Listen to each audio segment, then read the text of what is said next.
Olá, irmãos, boa tarde a todos, a paz do Senhor. Que esse domingo seja um domingo muito especial e abençoado. Na verdade, todos os dias que Deus nos dá são dias bons e maravilhosos, né? A Bíblia fala que este é o dia que o Senhor nos fez. Alegremo-nos e regozijemo-nos nele. Então eu te convido agora para juntos celebrarmos este Deus que é o nosso Senhor, que é o Salvador das nossas vidas. Vamos cultuá-lo nesta hora, mesmo longe do templo, né? Mas pertinhos uns dos outros, cada um nas suas casas, mas ligados neste mesmo ideal, neste mesmo propósito, que é louvar a Deus e ser edificado pela sua palavra. Há muitas pessoas nesta hora que também nos acompanham, que não fazem parte dessa comunidade, que é a igreja wesleyana do Itamaraty, e até mesmo da própria igreja de Jesus, espalhadas em tantos lugares, né? Por este Brasil. Mas o nosso desejo é que o Espírito Santo de Deus, que nos conhece, que conhece o seu coração, possa estar visitando a tua alma de uma maneira muito especial, tocando realmente no seu coração, abençoando a sua vida. Quero te convidar a fazermos uma oração nessa hora. Abra o seu coração e vamos orar a Deus. Pai, em nome de Jesus, o teu amado e querido Filho, nós te louvamos nesta noite, te adoramos, ó Deus, na beleza da tua santidade. Queremos entregar em tuas mãos este culto que ofertamos. Senhor, sabemos que somos imperfeitos, que não há nada em nós, Senhor, que seja atraído pelo Senhor, senão o nosso próprio coração, e queremos colocá-lo agora no teu altar, Senhor, com todas as nossas dificuldades, imperfeições, limitações, mas diz a tua palavra que o Senhor nos recebe, ó Deus, como filhos amados. Muito obrigado, Senhor, que no decorrer deste culto, os louvores chegam à tua presença como aroma suave e agradável, e que logo em seguida a tua palavra venha nos nutrir, venha nos abençoar, venha nos edificar, e também venha salvar, porque há muitas pessoas que necessitam de salvação. Em nome de Jesus, oramos agradecidos. Amém e amém. Nós te adoramos, Senhor. Agradecemos a Ti, Senhor. Receba a nossa adoração e o nosso louvor, Pai. Grande é o Senhor e muito digno de louvor. Na cidade do nosso Deus, Deus santo monte. Alegria de toda a terra.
na cidade do nosso Deus, teu santo monte.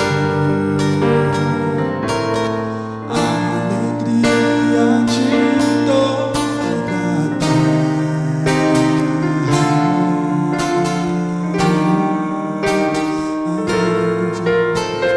Grande é o Senhor em quem nós temos a vitória, e que nos ajuda contra o inimigo. Por isso diante dele nos prostramos.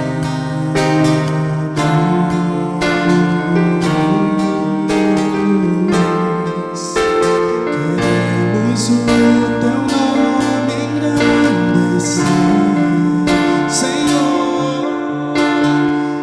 e agradecer-te por tua obra em nossas vidas.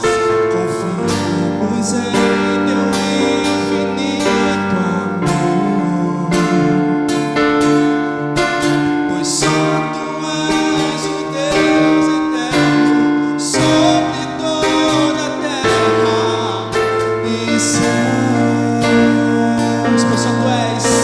Pois só tu és o Deus eterno sobre toda a terra e céus.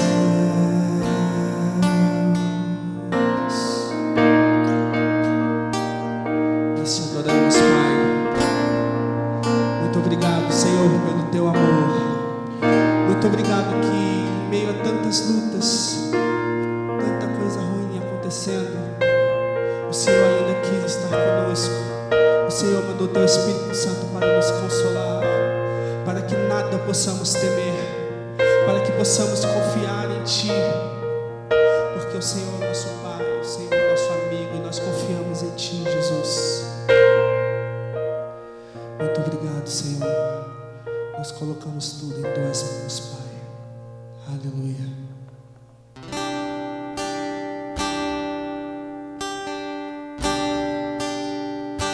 Nós te exaltamos, Senhor. Receba o nosso louvor, receba a nossa adoração, Pai. Clamamos por Ti, Jesus. Se o mar se agitar e tudo escurecer e parecer que eu não vou sobreviver, se o meu coração sentir que é o fim, eu vou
damos toda a honra e toda a glória. Em nosso nome, amém, Jesus. Glórias a Ti. Bem, irmãos, antes de nós trazermos a meditação da palavra de Deus, eu quero cantar um louvor ainda. Esse louvor tem estado no meu coração nesses últimos dias em casa e ele me acompanha, né, ao longo da minha vida. Eu conheci esse hino quando eu não era crente ainda. Olha só o tempo que isso existe, hein? Mas eu tenho certeza que ele vai falar com você, porque ele tem uma mensagem muito profunda. É um texto bíblico que diz que do coração procedem todas as saídas da vida. Salomão é quem escreveu isso. Do coração procedem as saídas da vida. Então, Jesus, quando nos pede o coração, é porque nele se concentra, não é esse músculo que bate dentro do nosso peito, mas é aquele coração, é o sentimento, é aquela coisa de Deus que habita em nós, esse sopro divino que habita dentro do nosso coração. Ele nos pede isso, ele diz: filho meu, dá-me o teu coração. Quando entregamos o coração a Jesus, nós entregamos tudo que temos. Por isso que Salomão disse que do coração procedem todas as saídas da vida. Tá bom, querido? Do coração procede a vida,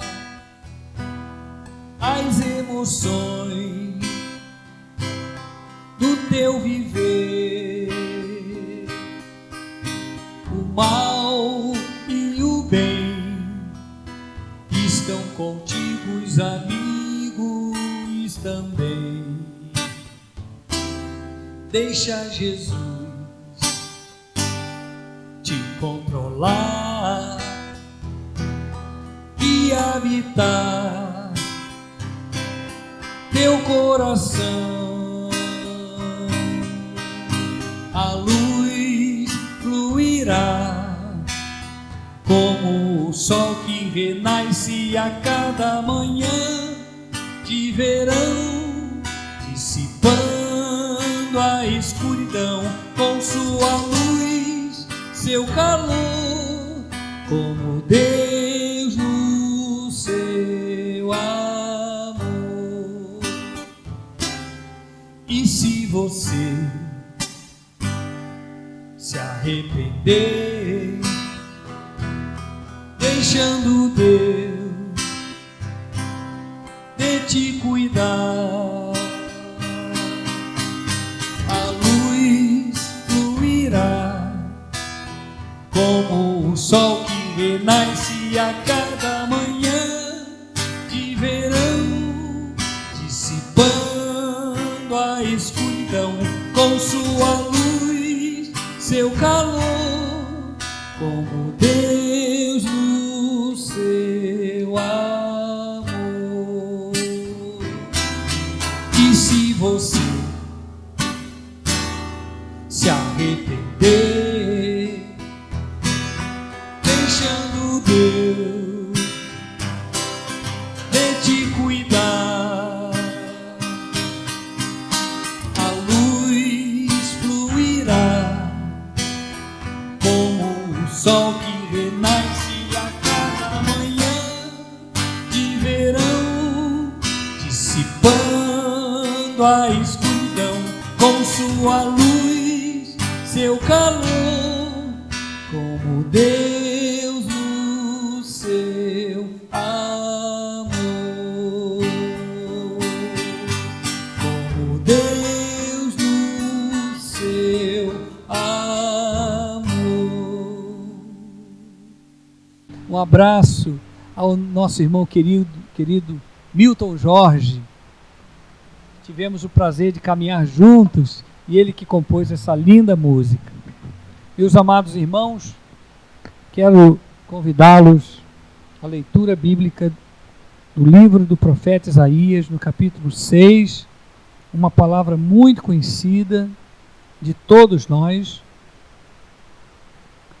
Nós vamos ler alguns versículos deste capítulo,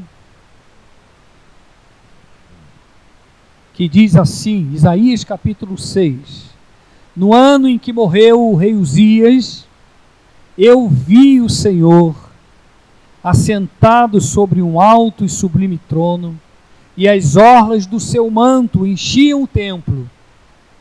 Os serafins estavam acima dele. Cada um tinha 6 asas. Com 2 cobriam os seus rostos, com 2 cobriam os seus pés, e com 2 voavam. E clamavam uns aos outros, dizendo: Santo, Santo, Santo é o Senhor dos exércitos. Toda a terra está cheia da sua glória. Os umbrais das portas se moveram com a voz do que clamava, e a casa se encheu de fumaça. Então disse eu: ai de mim, que vou perecendo, porque eu sou um homem de lábios impuros, e habito no meio de um povo de impuros lábios, e os meus olhos viram o Rei, o Senhor dos exércitos. Aleluias. Que Deus acrescente no nosso coração a sua palavra. Quero compartilhar com vocês algo que Deus tem falado comigo nesses últimos dias e tem enchido o meu coração de uma maneira muito especial e vai encher também a sua vida hoje. Essa é a experiência da vocação de Isaías ao ofício de profeta. Ele foi chamado por Deus numa circunstância muito diferente e especial. Diz a Bíblia que ele estava subindo à casa do Senhor. Eu fico imaginando que era uma prática de um bom religioso, né? Porque eu não acredito que ele tenha ido pela primeira vez na casa de Deus nesse capítulo. Parece-me que já era uma prática de Isaías de subir ao templo. Mas este dia foi um dia assim, muito marcante na sua vida, porque algo diferente aconteceu naquele dia. A Bíblia fala que, inesperadamente, alguma coisa sem planejamento, alguma coisa que ele não contava com aquilo. Sabe quando você amanhece e imagina que o dia vai ser de um jeito e ele termina de outro, ou para o bem ou para o mal? Mas é a pura verdade. E Deus nos surpreende, porque nós muitas vezes não planejamos. Há um ineditismo aqui. É algo que você não pensava, não contava, mas acontece. Ele não sabia, quando se levantou naquele dia, que teria a experiência que ele teve com Deus. Deus havia marcado o encontro com Isaías. Não foi ele que marcou o encontro com Deus, mas foi Deus que marcou o encontro com o profeta, que ainda não era profeta, e se era, não sabia que era, e se de fato ele era profeta, ele imaginava que o seu ministério fosse alguma coisa muito pequena, talvez ali meio bairrista, não é? Foi numa circunstância da morte do rei Uzias. O rei Uzias reinou, se não me engano, 52 anos sobre Israel. Foi o rei que mais perdurou no trono, foi esse rei aqui. Diz a Bíblia que ele fez o que era reto aos olhos do Senhor, mas no final da sua vida ele se atropelou todo, né? Como a gente diz no adágio popular, ele colocou os carros na frente dos bois e queria sacrificar, oferecer incenso na casa do Senhor. Ele não era sacerdote, ele não era levita, não podia. E ele achou que podia. Ele entrou na casa de Deus e os sacerdotes correram para impedi-lo e lhes disseram: ó rei, tu não podes fazer isso, tu não és sacerdote. E a resposta que ele deu foi essa: olha, eu sou rei, eu posso tudo. Mas a Bíblia fala que quando os sacerdotes intentou impedi-lo daquela ação, ele se indignou contra os sacerdotes. Olha só, ele se indignou contra o sacerdote e na mesma hora ele foi punido por Deus. Ficou leproso. Diz a Bíblia que abriu-lhe uma lepra na testa e os sacerdotes disseram-lhe: olha, a lepra já lhe pegou na testa. E quando ele viu que estava leproso, ele mesmo se apressou em sair da casa do Senhor, e diz a Bíblia que ele passou os últimos dos seus dias fora do palácio, desonrado, leproso. E talvez tenha sido esse o motivo, e se me permitam dizer, acho que esta foi a razão de somente depois da sua morte Deus falar com Isaías. Tem coisas na nossa vida que só vão acontecer depois de que alguns impedimentos sejam removidos. Tem situações que Deus só vai realizar na nossa vida quando outras saírem. Porque as duas coisas não podem partilhar dos mesmos momentos. Deus só vai fazer coisas na nossa vida depois que o velho Uzias morrer. Depois que o velho homem morrer. A situação espiritual da nação não era boa. Porque o rei estava leproso, o rei ficara leproso, porque o rei cometera pecado diante de Deus. Mas quando ele morre, diz a Bíblia, no ano em que ele morreu, eu vi o Senhor. Ele passou a ver a glória de Deus no ano em que o rei morreu. Mas vamos nos ater àquilo que Deus tem falado conosco de uma maneira muito peculiar. Diz a Bíblia que ele entrou na casa de Deus sem imaginar que Deus estava lá lhe esperando. Ele diz, eu vi o Senhor, eu vi o Senhor. Sabe lá o que é isso, irmãos? Ele diz, eu vi o Senhor, eu vi. Que privilégio poder ver. Porque a gente fala muito em sentir. Nós não vemos, mas cremos. Bem-aventurados que não viram e creram, mas diz a Bíblia que ele viu. Deus lhe concedeu essa graça dele contemplar o Senhor, o próprio Senhor, assentado num alto e sublime trono. Isso tudo dentro do templo. Ele teve uma visão. Deus abriu seus olhos espirituais, ele viu Deus sentado no alto e sublime trono, e diz que as orlas do seu manto enchiam o templo. Os serafins estavam acima dele. Cada um deles tinha 6 asas, com 2 cobriam seus rostos, com 2 cobriam seus pés e com 2 voavam. E clamavam uns aos outros, dizendo, Santo, Santo, Santo é o Senhor dos exércitos. Toda a terra está cheia da sua glória. Prestem atenção, o verso 4 diz assim, os umbrais das portas se moveram com a voz do que clamava, ou seja, dos serafins, e a casa se encheu de fumaça.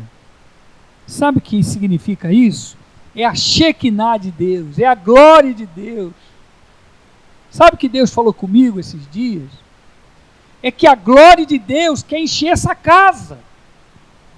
Mas não é essa casa onde nós estamos, mas é esse templo que somos nós. Esse templo do Espírito Santo de Deus. A experiência que Isaías teve foi uma experiência dele, para aquele tempo, para nos abençoar hoje. Mas eu estou aqui usando desta experiência de Isaías, parafraseando, dizendo que esta glória, essa fumaça que encheu aquele lugar, ele fala no sentido literal, mas agora no sentido espiritual. A glória de Deus quer encher o nosso coração. Nós somos casa de Deus.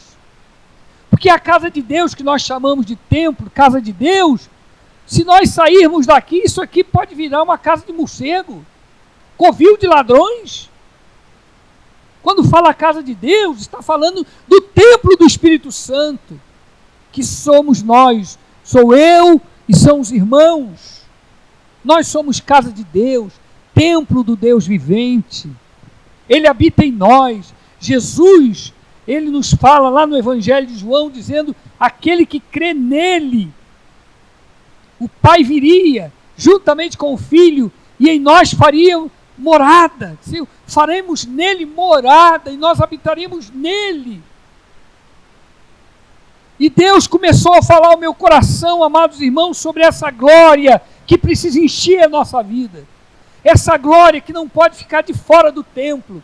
Essa glória, essa fumaça. Quando ele fala que viu aquela fumaça, ele está vendo algo espiritual. Era a Shekinah de Deus, aquela nuvem da glória de Deus que descia e enchia e permeava aquele lugar da sua majestade. A glória de Deus quer encher a sua vida, meu irmão.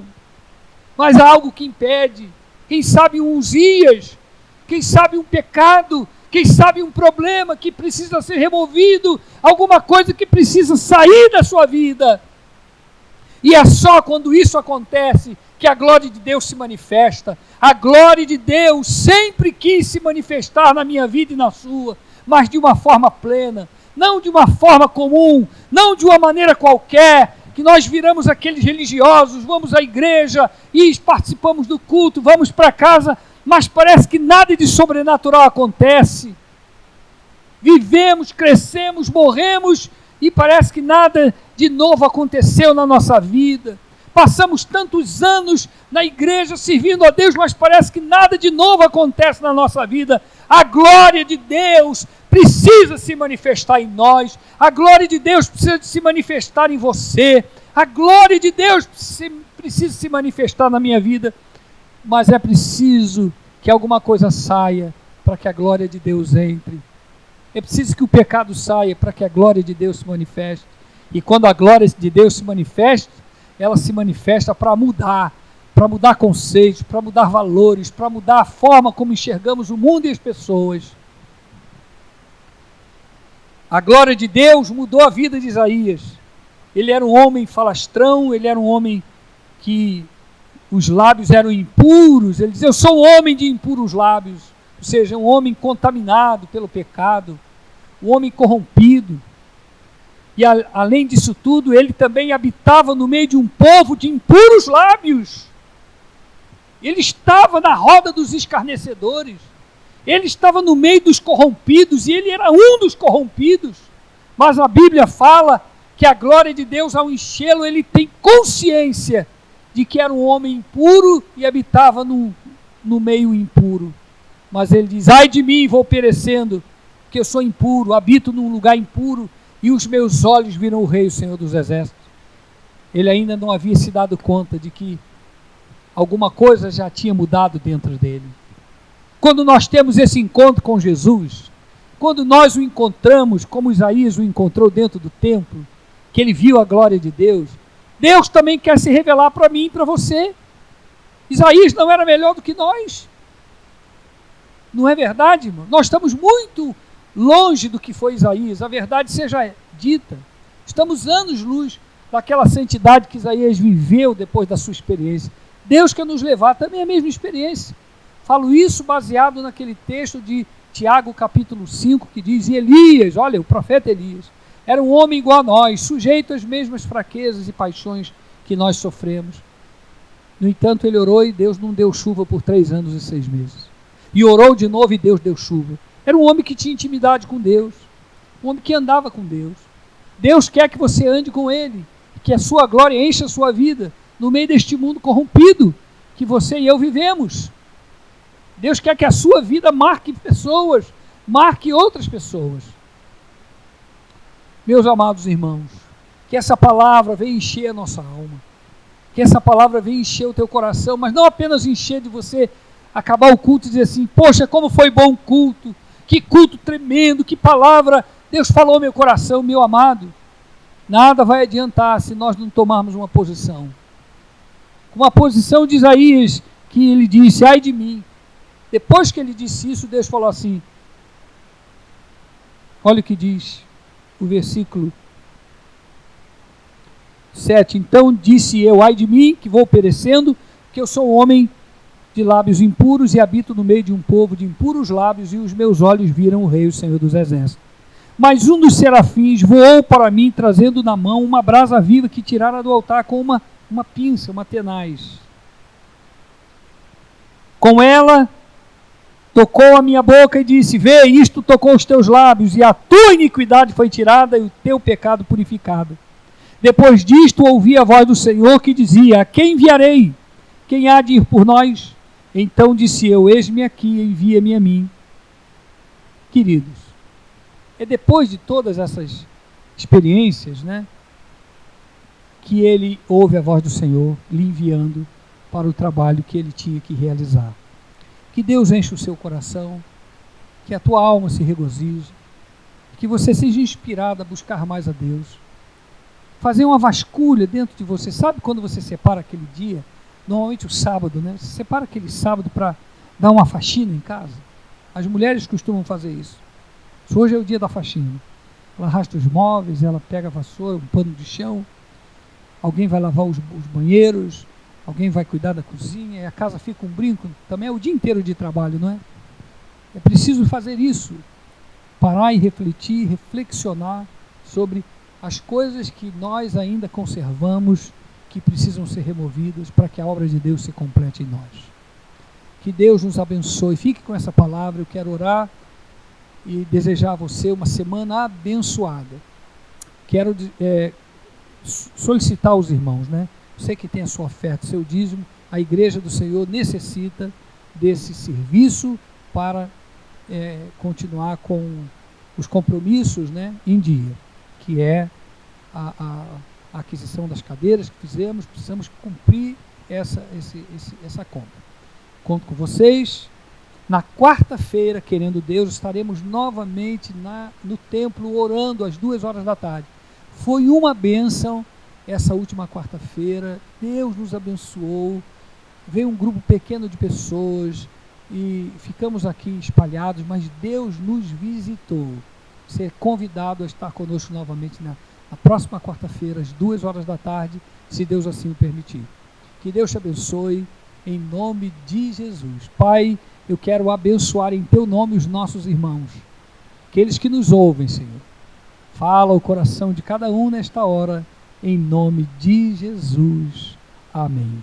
Que a graça de nosso Senhor e Salvador Jesus Cristo, o amor de Deus, o nosso querido Pai, e as doces consolações e a comunhão do Espírito Santo seja com todos e com a Igreja de Deus sobre a terra, não só hoje, mas para todo sempre.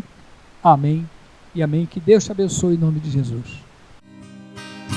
A luz fluirá como o sol que renasce a cada manhã de verão, dissipando a escuridão com sua luz, seu calor, como Deus no seu amor.